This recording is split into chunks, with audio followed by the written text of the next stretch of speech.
Good morning friend, welcome back to the channel Anand study IQ। तो आज है तारीख 5 सितंबर और हम बात करने वाले हैं 5 सितंबर के 10 मोस्ट इंपॉर्टेंट करंट अफेयर के बारे में। तो चलिए शुरू करते हैं आज का अपना पहला क्वेश्चन। हाल ही में गूगल ने कृत्रिम बुद्धिमत्ता द्वारा संचालित बाढ़ पूर्वानुमान के लिए भारत के अलावा निम्नलिखित में से किस देश के साथ भागीदारी की है? तो दोस्तों इसका जो सही ऑप्शन है वो है बांग्लादेश।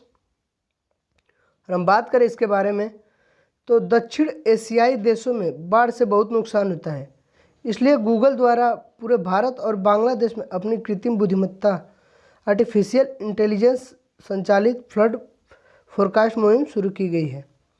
वर्तमान में यह बांग्लादेश के 40 मिलियन लोगों को बाढ़ जैसी आपदा से बचाने में मददगार साबित होगी। और बता दें, यह अलर्ट का माध्यम से 9 नई स्थानीय भाषाओं में बाढ़ की गहराई, बाढ़ की पानी की ऊंचाई बढ़ने की जानकारी का विवरण प्रदान करेगा। तो हमारा अगला क्वेश्चन होगा, किस भारतीय अक्षय ऊर्जा कंपनी को क्षमता के मामले में दुनिया की नंबर 1 सौर ऊर्जा कंपनी का दर्जा दिया गया है? तो दोस्तों इसका जो सही ऑप्शन है वो है अदानी ग्रीन। बात करें इसके बारे में, अदानी ग्रीन कंपनी वर्तमान में 2.3 गीगावाट की परिचालन परियोजनाओं के साथ दुनिया की शीर्ष सौर डेवलपर है।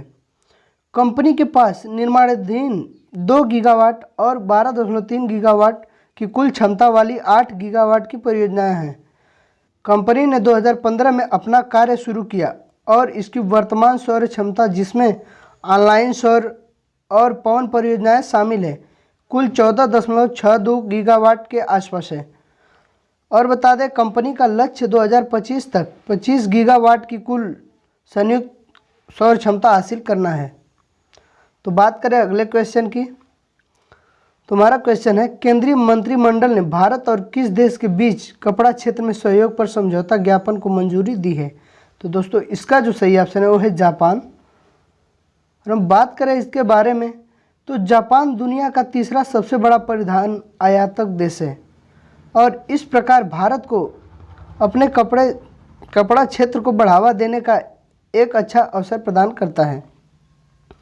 और बता दें, भारतीय वस्त्रों और परिधानों की गुणवत्ता एवं परीक्षण को बेहतर करने के लिए वस्त्र समिति भारत और Messrs Nissenken quality evaluation centre Japan के बीच एक सहमति पत्र MOU पर हस्ताक्षर किए जाने को मंजूरी दे दी है।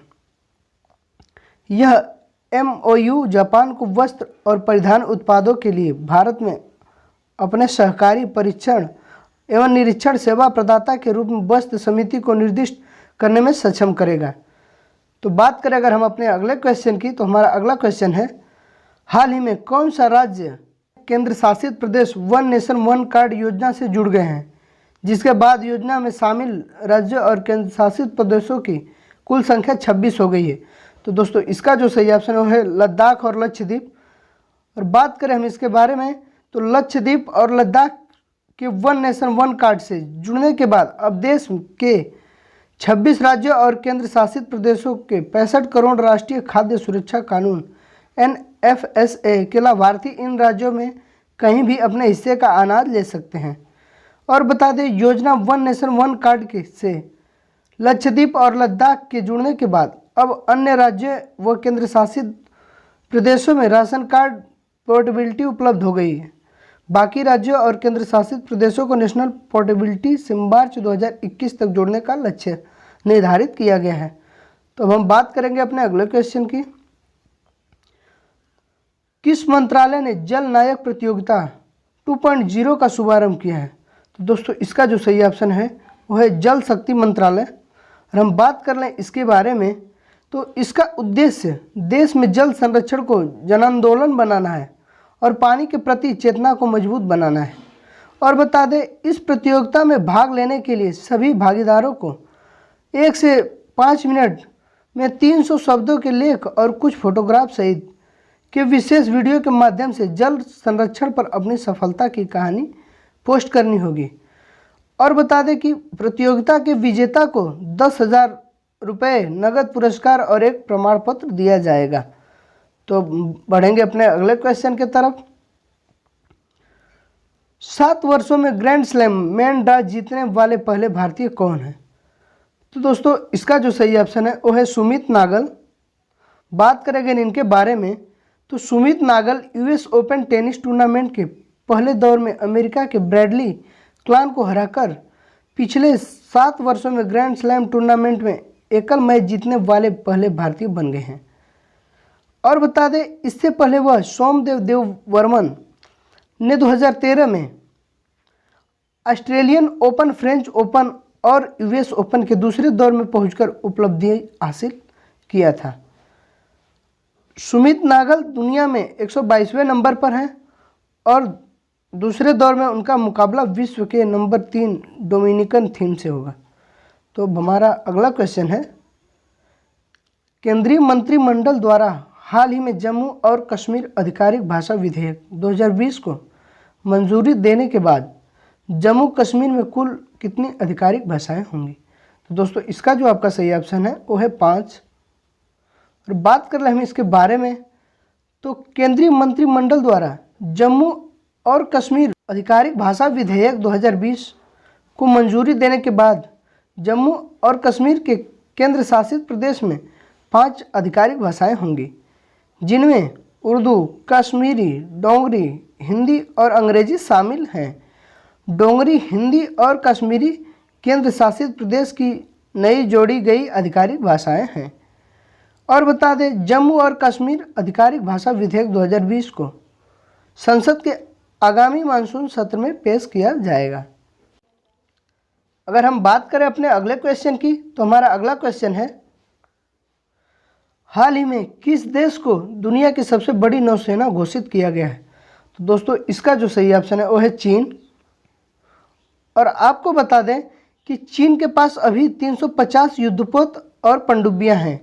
इसमें से 130 से ज़्यादा तो सरफेस कॉम्बेटेंट्स हैं, जबकि अमेरिका के पास सिर्फ 293 युद्धपोत ही हैं।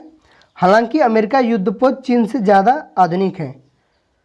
और बता दें कि इसका खुलासा पेंटागन ने अमेरिका कांग्रेस को एक विस्तृत रिपोर्ट में किया है। और बता दें कि पेंटागन की रिपोर्ट भारत के लिए एक चेतावनी है, क्योंकि चीन हिंद महासागर क्षेत्र IOR में अपने पद चिन्ह का विस्तार करना चाहता है।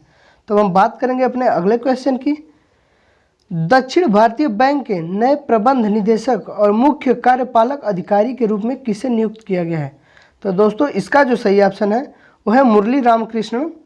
और बात करें हम इनके बारे में तो मुरली मई 2020 में ICICI बैंक के रणनीतिक परियोजना समूह में वरिष्ठ महाप्रबंधक के रूप में सेना निवृत्त हुए हैं। जुलाई 2020 में दक्षिण भारतीय बैंक में सलाहकार के रूप में शामिल हुए और उन्होंने सिविल के बोर्ड में बैंक का प्रतिनिधित्व किया और एशिया प्रशांत के लिए वीज़ा के जोखिम सलाहकार बोर्ड में शामिल हुए। तो हम बात करेंगे अपने अगले क्वेश्चन की, जो कि होगा आज का लास्ट क्वेश्चन, रेलवे बोर्ड के पहले अध्यक्ष और मुख्य कार्यकारी अधिकारी CEO के रूप में किसे नियुक्त किया गया है? तो दोस्तों इसका जो आपका सही ऑप्शन है वो है विनोद कुमार यादव। और बात कर ले हम इनके बारे में तो वह 1900 बैच के